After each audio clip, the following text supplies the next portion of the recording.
আজকে মার কাঠামকিলি হবে, শিবরাত্রির দিন মা বাসন্তীর কাঠামকিলি হয়। আজকে শিব পুজো হবে, 25 শিব বানিয়ে পুজো হবে, তারপর মার কাঠামকিলি হবে। আজকের থেকে মা সূচনা হয়ে গেল, আগামী মাসে মার পুজো হবে এপ্রিল মাসে।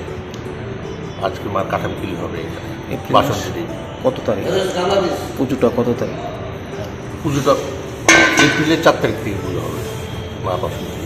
কটা থেকে লাগবে, মানে তিথি কটা থেকে পুজো শুরু হবে? পুজো শুরু পরে বলবো, এখন তো পুরোটা রেডি করে নিই, পুজোটা পরে করে দেবো।